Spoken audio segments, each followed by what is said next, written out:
നമസ്കാരം. നമ്മളിപ്പോൾ കാണുന്നത് ജില്ലാ വ്യവസായ കേന്ദ്രം ഇടുക്കിയുടെ ഓഫീസ് കോംപ്ലക്സ് ആണ്.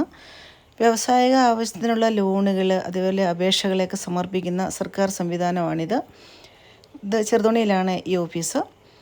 നമ്മളിപ്പോൾ ഈ വ്യവസായ കേന്ദ്രത്തിൻ്റെ മുറ്റത്തു നിന്നുള്ള ചിത്രം പകർത്തുകയാണ്. മനോഹരമായ മലനിരകളാണ് കാണുന്നത്. ഡാമിൻ്റെ അടുത്തുള്ള മലനിരകളാണ്.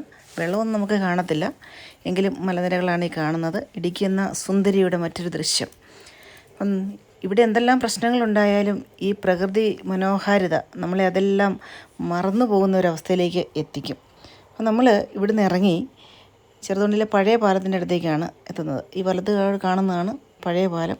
അപ്പം 2018 പ്രളയത്തിൽ ഈ പാലം നമുക്ക് ആർക്കും മറക്കാൻ കഴിയുന്നതല്ല. കാരണം ഇവിടെ ഡാം തുറന്നു വിട്ട് 5 ഷട്ടറുകൾ തുറന്നു വിട്ട് വന്ന വെള്ളം ഈ പാലത്തിന് മുകളിലൂടെ കയറി പോകുന്നതും ഒക്കെ നമ്മൾ കണ്ടതാണ്. എന്നിട്ടും തകർന്നൊന്നും പോയില്ല കേട്ടോ പാലം.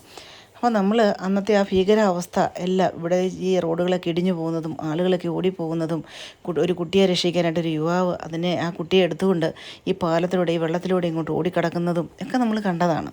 അപ്പോൾ നമുക്ക് ഇടത്തോടുള്ള റോഡിലൂടെയാണ് നമ്മൾ കട്ടപ്പനയ്ക്ക് പോകേണ്ടത്. അതുപോലെ തന്നെ നമ്മൾ ഈ പാലത്തിലൂടെ തിരിയുകയാണ്. ഇടുക്കിയുടെ മനോഹാരിത നമുക്കിവിടെ കാണാനായിട്ട് സാധിക്കും. 2018 പ്രളയമൊക്കെ ആളുകൾ മറന്നു പോകുന്നത് ഈ മനോഹര ദൃശ്യങ്ങളാണ് നമ്മൾ കാണുന്നത്. അപ്പോൾ നമുക്ക് കാണാം ഒരു ബസ് അവിടെ കിടക്കുന്നത്. അപ്പോൾ അത് കട്ടപ്പനയ്ക്ക് പോകാനുള്ള ബസ് പാർക്ക് ചെയ്തിരിക്കുകയാണ്. ഇവിടെ ബസ് സ്റ്റാൻഡൊക്കെ നശിച്ചു പോയി എന്നാൽ 2018 പ്രളയത്തിൽ. അപ്പം ഈ വണ്ടികളൊക്കെ ഇവിടെയാണ് പാർക്ക് ചെയ്യുന്നത്. അപ്പോൾ നമ്മൾ കാണുന്ന വലത്തോട്ടുള്ള വഴിയാണ് എറണാകുളം, അടിമാലി അങ്ങനെയുള്ള സ്ഥലങ്ങളിലേക്ക് പോകുന്നത്. നമ്മൾ മുന്നോട്ട് പോകുന്നത് തൊടുപുഴയ്ക്കുള്ള റോഡിലേക്കാണ്.